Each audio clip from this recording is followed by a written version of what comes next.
Tive que parar meus estudos para poder trabalhar. Essa jornada, ela adoece a mulher. E tudo que a gente pede é respeito. Olhar para trás é lembrar que, para quem começou, a maior dificuldade era o próprio direito de ter voz.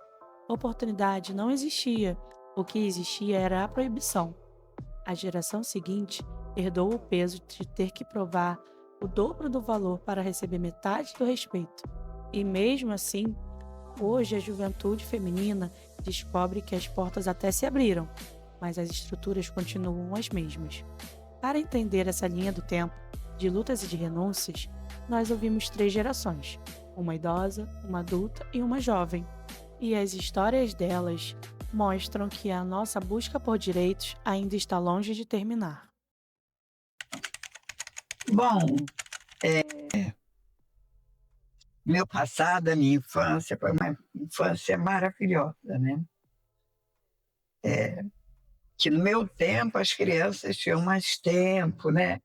De brincar na rua, não existia nada eletrônico, né? Não tinha. A gente passava o dia todo na rua, brincando. Em casa, fazia alguma coisa, né? Almoçava, tinha as brincadeiras de dia, né? Que era amarelinha. Então, foi uma infância muito boa, né? Sendo que a gente mulher, né, menina, a gente foi criada para poder pensar em casar. Só que aí eu estudei, né? Sendo que a minha primeira decepção, né, era porque eu tive que parar.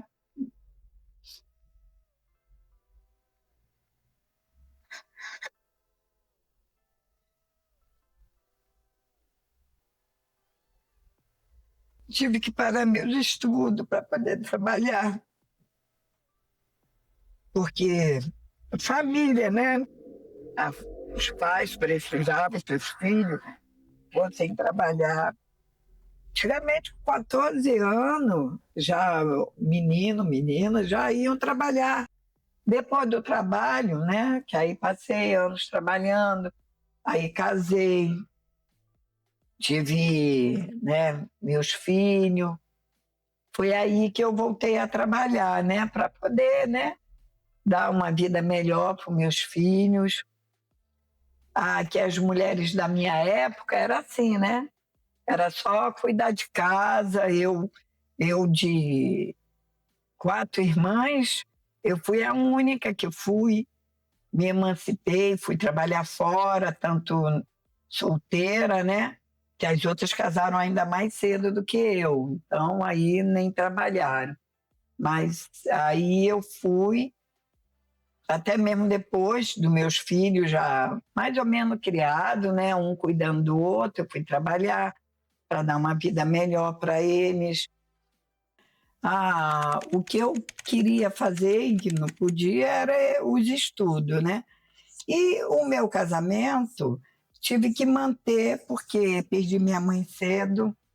E o que me libertou mais desse casamento oprimido, não sei se é a palavra certa, né?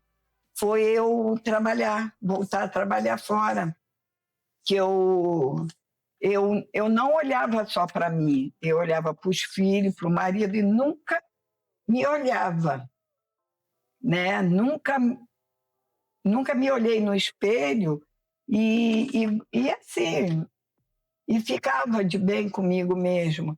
Então é isso que eu desejo para todas as mulheres, que elas, cada dia mais, as mulheres de hoje se emancipam, né? Que elas tenham a sua liberdade de querer ou não ficar no casamento, querer criar seus filhos sem depender do pai. Esse é o meu desejo para todas as mulheres, que elas sejam independentes, procurem seu futuro, estudem, para poder, um dia, se ela precisar, ela está pronta para seguir o caminho dela, não ficar presa a um casamento. Na época da minha mãe, a questão da educação era rara, uma mulher ir para a universidade. Na minha geração, por volta aí dos anos 80, né, dobra-se a quantidade, o percentual de mulheres que começam a ingressar na faculdade. Mas, assim, ainda, para mim, era uma coisa difícil. Eu terminei, fiz o meu ensino médio, fiz a minha formação para professores, buscando fazer até uma coisa que eu gostava. Também aí, ainda muito no cuidado, né? A mulher ainda muito nas profissões voltadas, né, para o cuidado. E assim, na minha casa eu não tive a oportunidade, né? Não ouvi assim, não tinha aquela educação, né? O incentivo da mulher ir para a universidade na minha época, na minha casa. Para mim, as maiores dificuldades que as mulheres enfrentam na minha geração justamente é manter esse equilíbrio, sabe? Dar conta de tudo que ela tem que dar, da tripla jornada da mulher e manter a sua saúde física e mental. Esse é o meu maior desafio.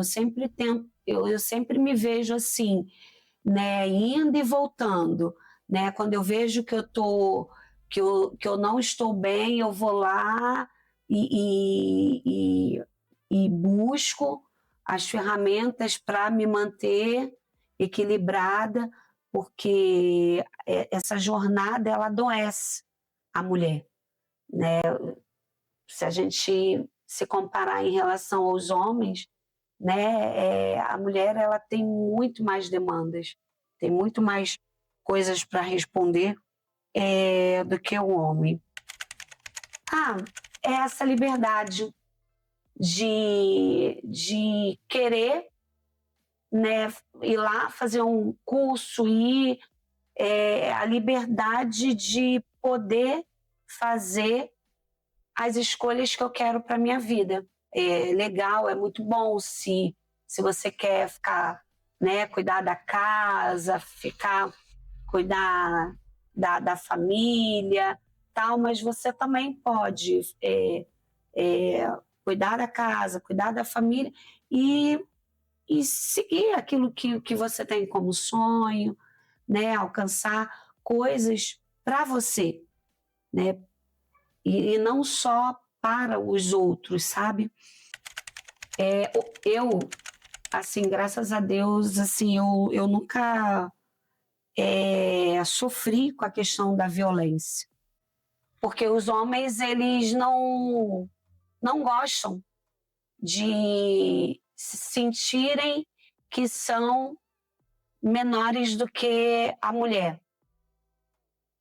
E isso acaba gerando situações de violência, né? Quando a mulher sai para trabalhar e divide com ele as questões financeiras da casa, eu mando, eu ordeno, eu que comando, mas quando a mulher vai para o mercado de trabalho e ela divide a responsabilidade, ela mantém a casa também, isso, para a maioria dos homens, é uma ameaça. Principalmente quando a mulher tem um salário ou cargo maior do que ele. E aí que a gente vê muitas questões, né, de violência. Porque antigamente a mulher só tinha que obedecer, ouvir e obedecer. E agora ela é alguém que tem direito, ela é alguém que tem voz e que, na maioria das vezes, eles querem calar. É o que eu espero, né? Que a geração da minha filha não sofra com a violência que tantas mulheres da minha geração têm sofrido e que tantas mulheres na geração da minha mãe sofreram, mas aprenderam que tinham que sofrer calada, porque ali era o lugar dela.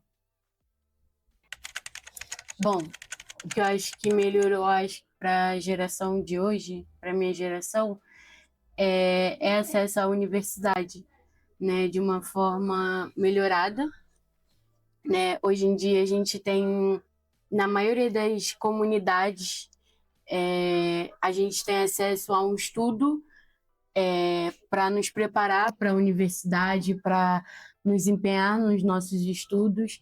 E esse acesso à educação empoderou as mulheres da minha geração.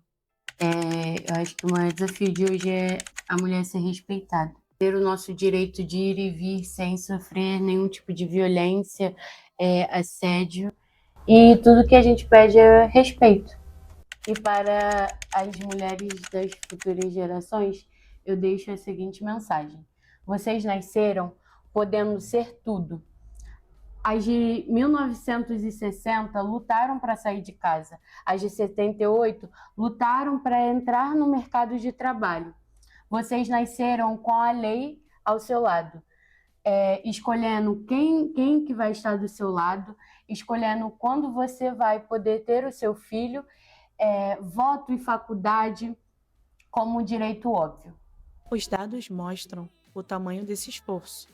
Hoje, mesmo sendo a maioria nas universidades e liderando mais de 40% dos negócios no país, as mulheres ainda enfrentam dupla jornada e disparidade salarial.